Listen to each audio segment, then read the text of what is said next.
Bonjour messieurs dames, bienvenue dans la leçon de mathématiques. Je fais aujourd'hui une petite vidéo pour faire un petit peu le bilan de tout ce qu'on a vu avec les limites et les asymptotes. Alors, voici le graphe d'une fonction rationnelle. Je pense que maintenant vous savez ce que c'est. On a discuté sur une fonction identique les limites. On a vu que la lecture des limites à l'infini, donc que ce soit à plus infini ou à moins infini, la valeur de la limite qu'on voit ici qui est 4, on voit que le graphe s'approche de cette ligne 4 à plus l'infini, 4 plus, et s'approche de cette ligne 4 à moins l'infini, par en dessous, donc 4 moins. Ces deux limites définissent la droite y égale 4 qu'on appelle une asymptote horizontale au graphe de la fonction ici noire. Voilà, on a fait la même chose autour de la valeur 1. Je pense que vous voyez qu'il y a comme un problème ici, la fonction n'est pas définie en x égale 1. On peut définir deux limites, une fois encore. La limite lorsque x tend vers 1 plus, ça veut dire je m'approche par la droite et la tendance du graphe c'est d'aller vers plus l'infini. Si je m'approche de 1 par la gauche, je descends vers moins infini. Et je fabrique comme ça une asymptote verticale avec l'équation x égale 1. Donc voilà pour les asymptotes. Ok. Et on a vu pour finir que la fonction pouvait alors s'écrire de cette façon-là. Voilà, f de x égale 4 plus quelque chose divisé par x moins 1. Je rappelle que avec cette forme, on voit directement ici l'asymptote horizontale, y égale 4. L'asymptote verticale, on la voit ici, c'est la valeur de x pour laquelle cette chose-là, ça veut dire le dénominateur ici, est égal à 0. Donc si x égale 1, 1 moins 1 donne 0. La fonction n'est donc pas définie lorsque x égale 1. J'ai ma situation ici d'asymptote verticale. Et ici, on a la liberté pour le moment de mettre, disons, un plus ou un moins. Et puis ce chiffre ici, ce nombre, est aussi libre pour le moment. C'est pas très important pour l'instant. J'aimerais m'intéresser aujourd'hui à cette fonction un peu plus en détail. 4 plus 12 sur x moins 1. Voilà, j'ai recopié cette fonction ici. Et puis, j'essaye de modifier un peu cette fonction en réduisant ici au même dénominateur. Donc je mets tout sur la même fraction.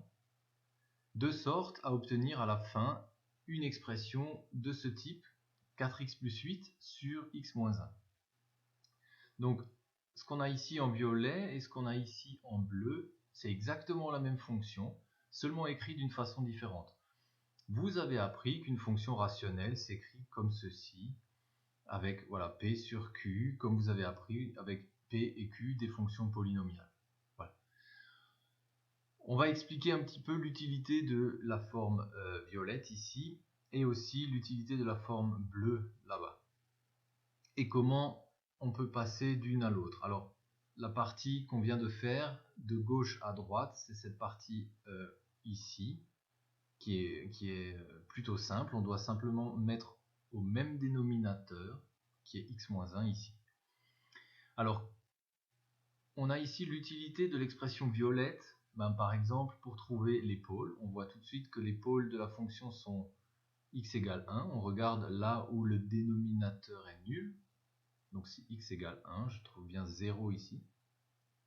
Ça me permet de trouver directement le domaine de définition. Donc cette fonction est définie pour tous les nombres réels x, sauf 1.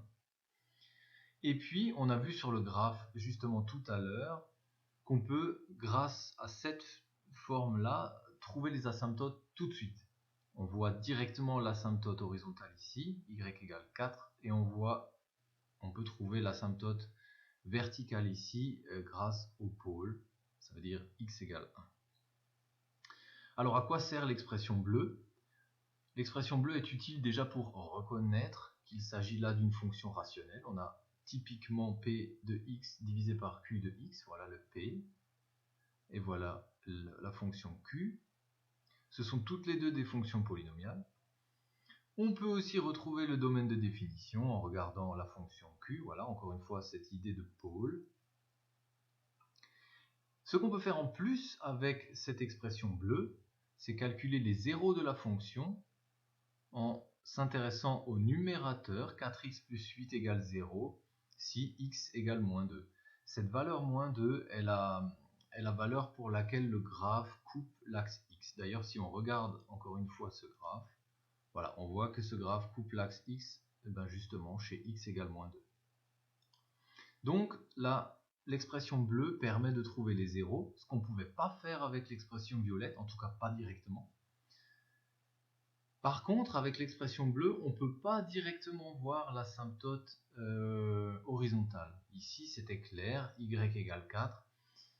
Là-bas, disons, c'est pas direct. Voilà. Alors, la question qui se pose maintenant, c'est comment je fais pour passer de l'expression bleue à l'expression violette. Donc, revenir en arrière. Comment va-t-on dans cette direction? Alors, pour aller dans cette direction, c'est un peu plus compliqué et on va faire pour ça des répétitions de l'école primaire. On va regarder encore une fois comment on peut faire une division entre deux nombres. J'aimerais diviser à la main, moi-même, 1438 par 7. Alors, vous avez appris à l'école primaire qu'il faut regarder ici. Donc, on regarde. Voilà, je vais prendre 14 pour commencer, les deux premiers chiffres. Et je vais regarder combien font 14 divisé par 7. Ça fait exactement 2. Alors, je vais écrire 2. Et puis, comme je sais que 2 fois 7 donne 14, je vais pouvoir ici écrire 14. Je fais une soustraction et je vais trouver 0. 2 fois 7, 14, moins 14, 0. C'est ça le but.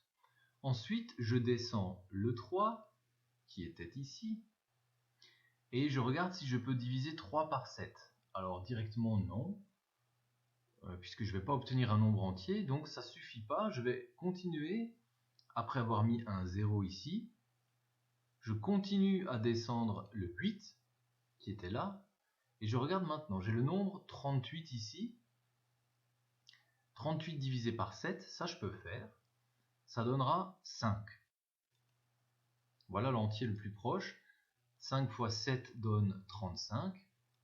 J'écris 35, je fais une soustraction ici maintenant, et il va me rester 3. Et puis je continue. Est-ce que je peux encore diviser 3 avec 7 comme nombre entier? Non, je ne peux pas. Ça veut dire la division est terminée. Voilà le résultat de la division, et voilà ce qu'on appelle en mathématiques le reste. Et ce reste, on peut l'écrire à la fin du résultat. Alors qu'est-ce que ça veut dire tout ça? Simplement que 1438 divisé par 7 est égal à 205 plus 3 sur 7. 3 étant ici le reste, qu'on redivise encore par 7, mais ceci n'est plus un nombre entier. Voilà pour la division entre des nombres. Alors vous allez me dire pourquoi est-ce qu'on fait ça? Eh bien parce qu'il va falloir faire la même chose dans cette idée de revenir en arrière dans notre procédé. Il va falloir faire la même chose, pas avec des nombres, mais maintenant avec des fonctions. Alors, essayons de faire maintenant une division polynomiale avec des fonctions. Donc j'ai repris les deux parties de notre fonction f, donc je regarde encore une fois ici, au numérateur 4x plus 8, x moins 1 au dénominateur, 4x plus 8, x moins 1. Alors je vais regarder le terme ici, 4x, et je vais diviser 4x avec x. Ça donne 4. Donc, je vais écrire 4 ici, et puis je dois multiplier de nouveau à l'envers en disant, voilà, 4 fois x donne 4x, et je ne dois pas oublier 4 fois moins 1 qui donne moins 4. Je vais donc écrire ça ici, faire une soustraction. 4x moins 4x donne 0, c'est ça que je voulais. Et je vais avoir ici 8 moins 4, ce qui donne 12. Voilà. Et puis je devrais recommencer en disant, est-ce que je peux maintenant diviser 12 avec x? pour avoir un résultat entier, c'est pas possible, donc ça veut dire le 12 qu'on a obtenu ici est déjà le reste de cette division. Et donc, comme on a vu tout à l'heure, je peux écrire que 4x plus 8 divisé par x moins 1 est égal à 4 plus le reste qui est 12 divisé par x moins 1, c'est donc une partie qui n'est pas divisible, donc le dénominateur x moins 1 reste. Et si vous regardez ceci, 4 plus 12 sur x moins 1, eh bien c'est justement l'expression violette sur laquelle on voulait retomber, donc en faisant le chemin dans l'autre sens. Voilà. Je vous invite à regarder à présent d'autres vidéos sur cette division polynomiale en allemand. Je vous mets les liens tout de suite après. Et puis, on en reparle tout à l'heure. Merci.